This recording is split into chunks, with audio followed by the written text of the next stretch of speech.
At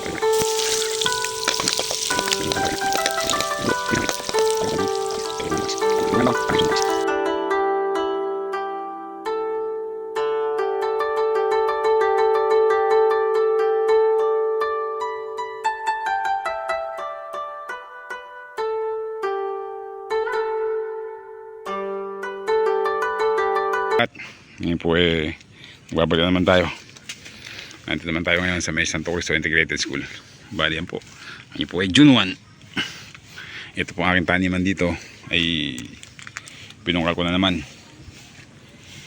Kaya po ayan, magtatanim po ulit ako dito ng, ito po mustasa po ito. Kalahating mustasa, ay pechay po pala to, pechay. Pagka po ganitong kulay, pechay. Ito nga po pala yung mustasa, namali ako. Ito po yung mustasa. Bali ito po 10 piso. Medyo madami po ngayon ito. Doon po kasi ako bumili sa ibang tindahan, kaya medyo madami. Ang ganda. Bali yan po, hindi po may bubusat dito yan. Kasi nga po, tikalahati lang. Masyado po makapal pagka binuhos ko yan. Yan nga po, binili ko po ito sa may San Fernando Norte, Cabiao. At saka po pala, bumili po ako ng pataba. Yan, nalagyan po ito ng triple 14, yung mga tanim ko dito. Yan yung mga gumagapang na yan. Ito nga po yung tawagin natin ay passion fruit. Malaki na po sila. At saka po yun yung aking tanim na ano tawag dito? Nabutan ko na. Ito po yung mulberry. Yan, inityan ko sila ng abono para saktong-sakto po yan. Sisimula na po mag-uulan. Kaya po akin ang dyan ang abono. Ganito po ito aking dragon fruit. Hindi, inabono ko rin po yan. Yan o, nakita nyo, inabono. Bumili po ako ng abono sa may Cabiao din. Ito nga po pala, na-abort pa po yung ano, na-abort po yung bunga ng dragon fruit kasi po taginit pa po. Mayroon po mabunga dito yan, yung taginit. Pagkat po nag-uulan, tsaka po lang po dadaan yung bunga niya. Pati po yung mga bayabas ko, inabunan ko rin po yan. Puro triple 14 po ginabi sa kanila, pampabulak lang at pampabunga. Ayan po. Pwede po sisimula na po tayo magsabog. Bali kalahati lang po. Kalahating mustasa at kalahating pechay. Ayan po. Bali nga po, yun yung gagawin ko pagsabog. Ay kalahati lang. Ay kanin ko lang. Ayan. Yan. Tama na po yan. Sobra na yan.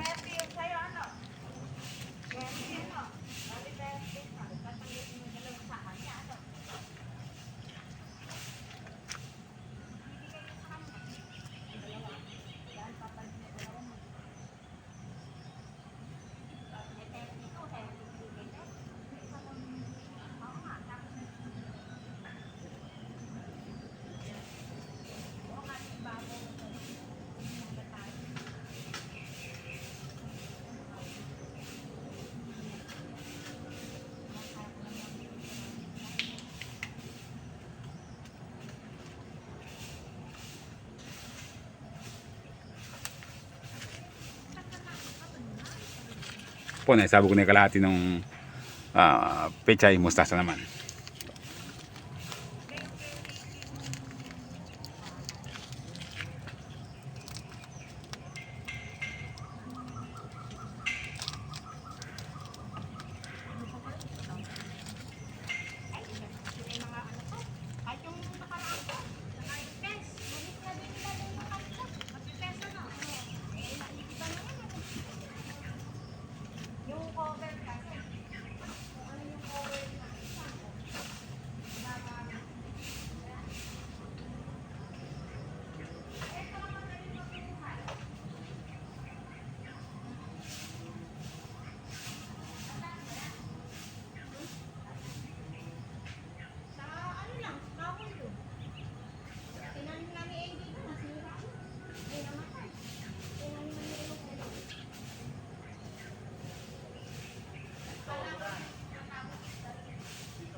Tapos na po ako magsabog ng pecha at mustasa. Bumili rin po ako ng sitaw. Ito, ilang piraso ng sitaw. Ito po ay 10 piso. Binili ko rin po rin sa may Kabyaw. Tapos bumili po ako ng talong. Bali ito pong sitaw. Ito pong sitaw na to. Ito po ilagay ito sa may gulong. Sasalis ko po dyan sa talbos ng kamote. Pwede naman yan. Ito na lang po sila ilalagay. Tapos nga po, doon po ilalagay yung talong sa gitna. O kahit sa gilid lang po. Ilagay ko po yung talong doon. Sa atin naman ko ng mustasa. Kahit mga sisingit ko na lang po doon mamaya-maya. Unahin ko po muna itong sitaw. Bali gagamit lang po ako dito ng itak. Ito nga po itak. Bubungkalin ko lang po dyan. Yan, napakagampong bungkalin. Bungkalin ko lang dyan. Yan. Kaya na po ipabungkalin po, wala na masyadong malalim. Sikyo lang yan. Ito po kasi mayroong ano yan, kamote. Ito naman ay ano to, aking passion fruit. Bali yung tulos ko ilalagay dyan, titibayan ko na para ano yan, para tulos na rin po ng passion fruit. Yan po kamote yan, nabuhay na oh. Yung ditong kamote hindi ko alam kung nabuhay ito. Buhay sana, sayang po kasi yung gulong na may lupa, kaya nilalagay ko pa rin ng tanim. Yan, ngayon lang po, madali lang po magtanim na itong sitaw, di man mahirap. Yan, ngayon lang bubungkalin ko lang kanyan kasi uhulog ko na yung buto dyan. Ganun lang na po kabilis. Ito na nga po yung buto ng sitaw. Bali ang gawin ko po dyan ay dala-dalawa lang para hindi man siya tumubo. Hindi matubo isa, meron pang isa. Yan, dala-dalawa lang yan. Yan po kabilis ang tayo ng sitaw. Ito naman po ay pang ano lang naman to, pang konsumo lang dito.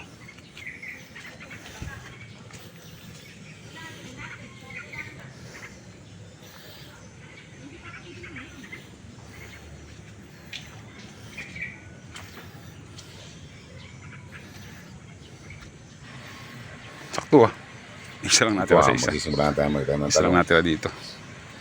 Bali yung gawin po natin dyan. Isa dito. Yan po, Ano tapos lang. na po tayo magtanim ng sitaw. Ngayon po itatabunan ko Tatapang naman. na po ako dyan sa ano na yan, sa tinanim ko ng pechay. Tapos na po tayo sa sitaw. Hindi na po masisira Yung talong. yan. Kasi nga po, Sabi nasabi na ko po ilalagay talong. Kaya okay lang. Nakuha na lang po yung talong dito. Bali, malambot yung lupa. Mas malang matatapakan ko. Kaya madali Matatapakan kami na ko ginagamit itong bagong sabog dito. Kaya Pero natapakan kailangan ko konti lang naman yun. Importante maitanim po dito yung Itanim ko na 10 sinabi po ko na ito. po ng 2, pechay. 4, Bali sa gawin na yan, 10 pirasong pechay talong yung na aking po sinabi ilalagay. ko. Tapos yung kalahati, mustasa. Yun. Yun nga po yung aanihin namin dyan, misis. Marami po yan. Marami pong pagluluto lang namin yan, sobra-sobra yan. Kaya baka sakaling kapagbenta rin dyan kahit paano. Kasi po, yung pechay, pag gusto ni misis yun, sabi niya, yung magsabog ako ng pechay para pagka wala siyang ulam, yun, magigisa siya ng pechay. Yung pasing mustasa, hindi po pwedeng igisa yun. Pwede po yun, isasama po yun sa mga sinigang. Sa mga sinigang na tulad ng isda at karne. Yan. Kaya ako po kasi mas gusto ko yung mustasa kaysa pechay.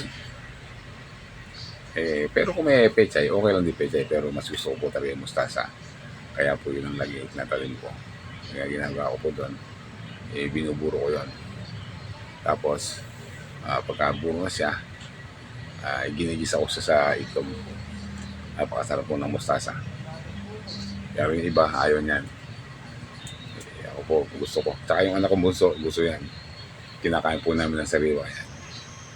Yan, wala nang linya yan. Basta, kahit pa paano, naidiretso ko naman yung pagtatanim yan. Mabilis lang yan. Parang inahalagaan ko yung peche dyan, nahalagaan ko na rin talong. Umagat na dyan, yung mga tanim kong bayabas, yan, yung mga bunga yan. Pati mga dragon fruit, isisimula na rin niya magbulaklak. Kaso nga lang, dahil sa init ng panahon, na-abort din. Hindi tumutuloy. Yan, matatapos na ako dyan. At yan lang naman 10 piraso. Bali, binili ko yan sa Hain kung isang araw. Bumili ko ng 50 pesos. Bali, yung iba dito yan sa bahay. At yung 10 piraso, pangkonsumo sa school. Pero yan. Yan, tapos ang magtanim. Bali, nakapalang ako dyan kasi nga maputik. Kaya nagpalang ako. Mahirap kasi lumakad. Dumidikit yung mga putik sa tsinelas. Kaya nahihirapan ako lumakad, kaya nagpada lang ako. Tapos tinatanggal ko yung mga damo para binabawasan ko ng konti para huwag nang lumaki dyan sa taniman ko ng pechay. Kasi abala yan. Pagiging abala yan kapag hindi ko pa tinanggal. Yan.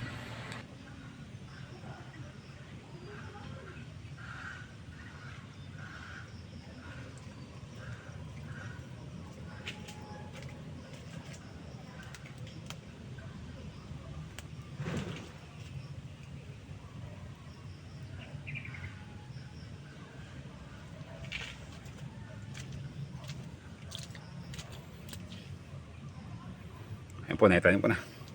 10 pirasong talong, 10 punong talong. Ayan, nakita niyo naman. Sabay dinadamuhan ko na rin.